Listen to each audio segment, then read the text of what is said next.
Bonjour à tous et bienvenue dans ce nouveau format Entre nous.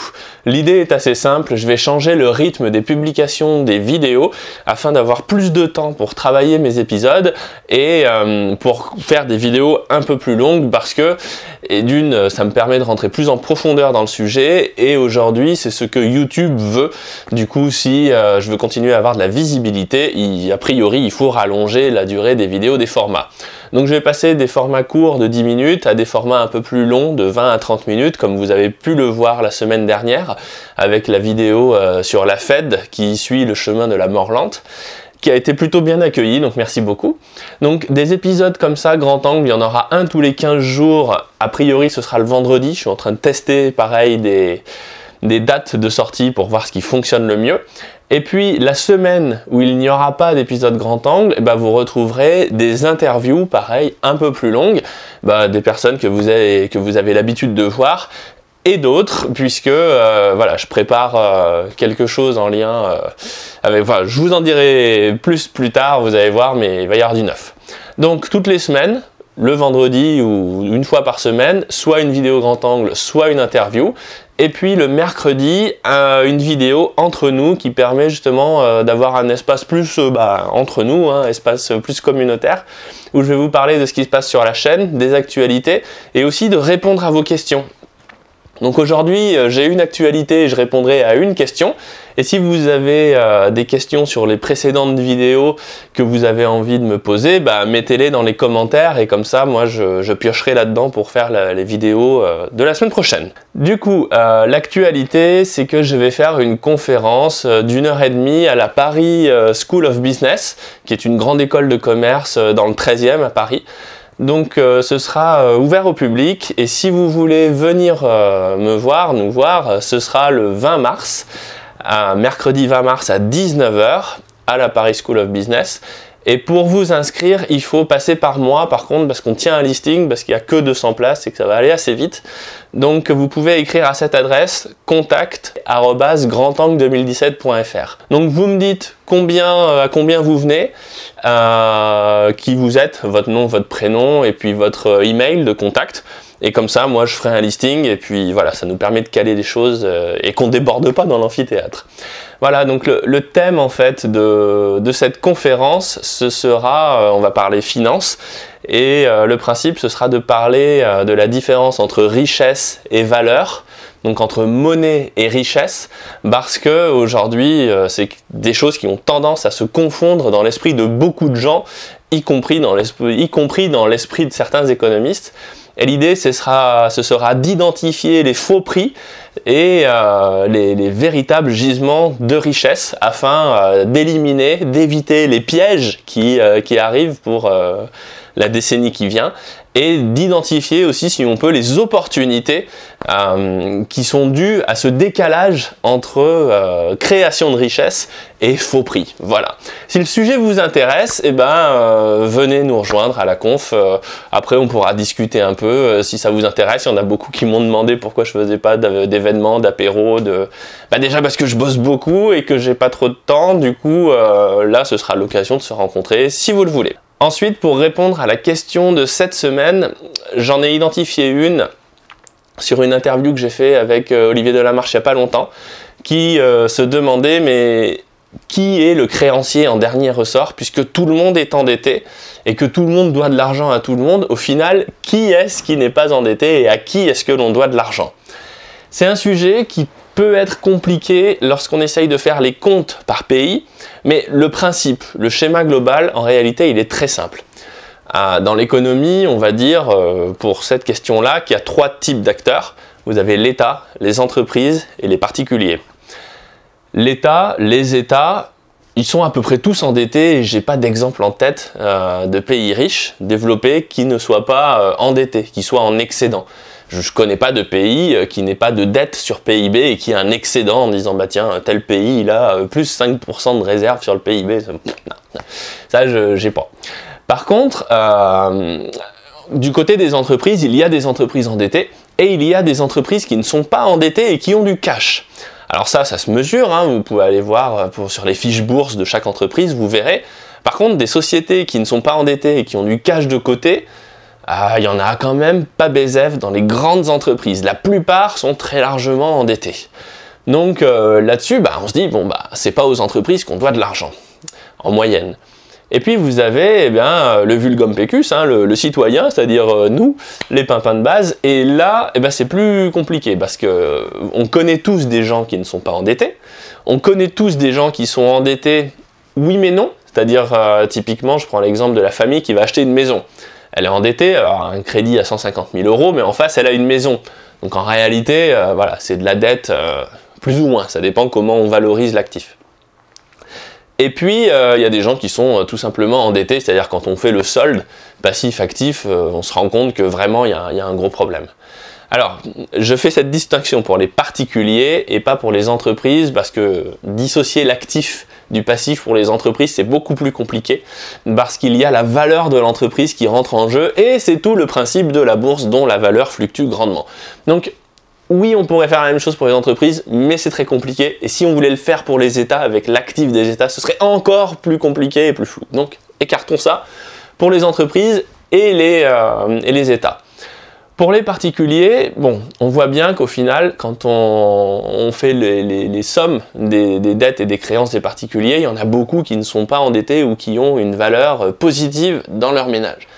Et quelque part, c'est bien logique, et ça va poser une autre question, à savoir si jamais on se met à compenser toutes les dettes, ou qu'on se met à faire des faillites bancaires, déjà, il va se passer quelque chose qu'il est très important d'avoir à l'esprit, c'est que vos dettes ne disparaîtront pas. Si votre banque fait faillite et que vous êtes endetté auprès de votre banque, votre dette restera. Parce qu'en réalité, cette banque, elle va épurer une partie de ce qu'elle n'arrive pas à assumer comme engagement. Donc ça veut dire typiquement qu'elle va tondre ses actionnaires en disant vous êtes actionnaire de la banque machin, aujourd'hui ça vaut 0, parce que quand on fait la somme des engagements moins les fonds propres de la banque, ça passe pas.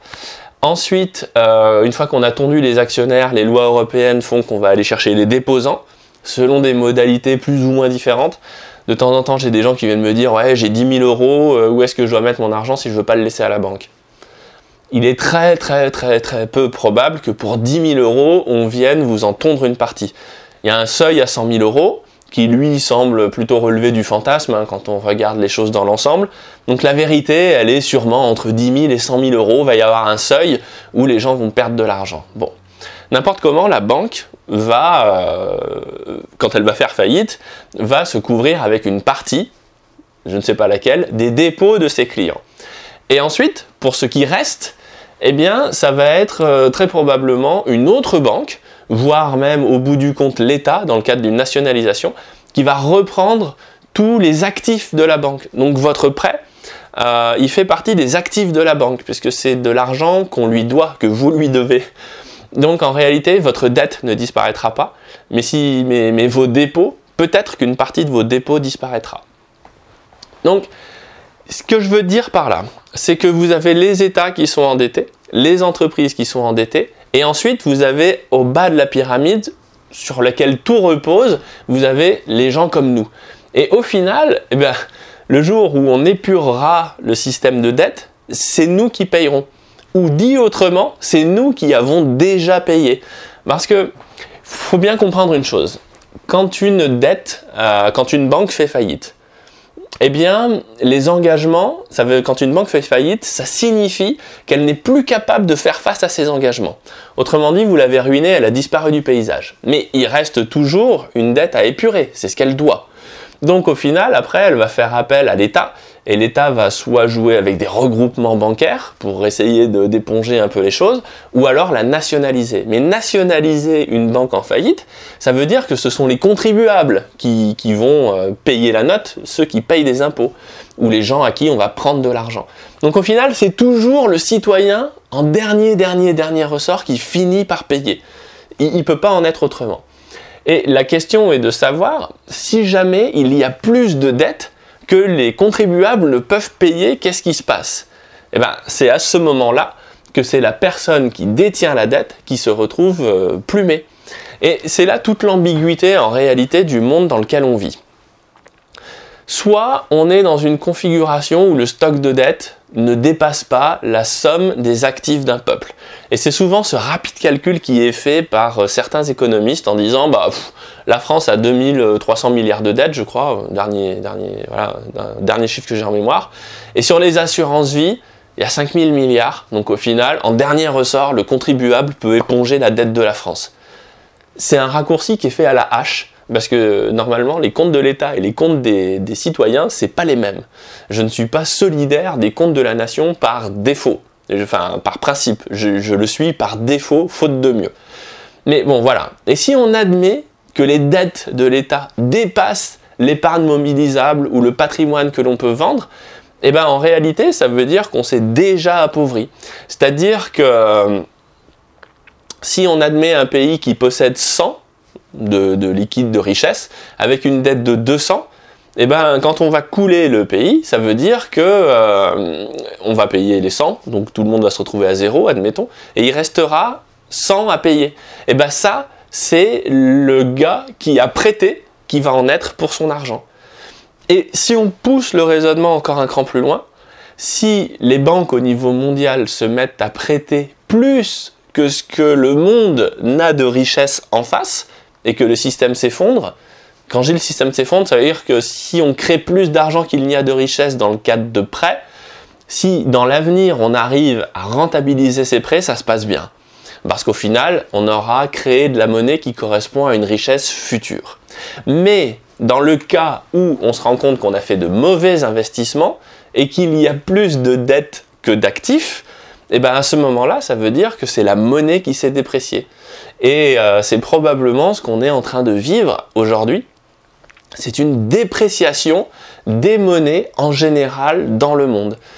Mais c'est pas une dépréciation qui se voit énormément parce que toutes les grandes monnaies baissent en même temps. Et c'est pour ça que toutes les crises économiques, financières, qui sont repoussées, prolongées, où on trouve des expédients pour cacher la misère sous le tapis, se finissent inexorablement par une crise monétaire. Parce que, voilà, créer plus de dettes qu'il n'y a d'actifs, ça veut dire qu'au final, on sabote la monnaie, on sabote la confiance dans la monnaie. Voilà, j'espère que ça aura été un peu plus clair. Alors c'est une réponse qui n'est pas forcément celle que certains attendaient, mais ça montre bien quel est le problème quand on cherche à savoir qui est le créancier en dernier ressort du monde. Et accessoirement, c'est pour ça que personnellement, je suis très favorable dans ma lettre d'investissement à la zone asiatique, parce que en réalité, quand la monnaie disparaît, entre guillemets, c'est-à-dire quand la monnaie, on rentre dans une crise monétaire, eh ben, un vieux réflexe qui a cours depuis quelques milliers d'années, c'est de regarder qui a de l'or dans les coffres, qui a des actifs qui ont de la valeur, et l'or fait partie de ces actifs. Et la Chine est dans une configuration bien particulière sur cette décennie que nous sommes en train de vivre, qui fait qu'elle se retrouve désynchronisée par rapport à ce que nous vivons en Europe et aux États-Unis. Donc voilà, si ça vous intéresse, j'ai écrit un guide de l'investissement, c'est une formation en 7 jours qui vous permet de faire le point, elle est gratuitement téléchargeable ici sur les différents types d'actifs, et puis je vous parlerai de ma lettre à l'occasion. Voilà, sur ce, je vous dis à très bientôt pour de nouvelles vidéos. Ciao! Si vous aimez mes vidéos, abonnez-vous et cliquez sur la cloche pour être notifié lorsque je publie de nouveaux épisodes. Et pour recevoir le guide des meilleures stratégies d'investissement de ceux qui y ont déjà réussi, inscrivez-vous ici.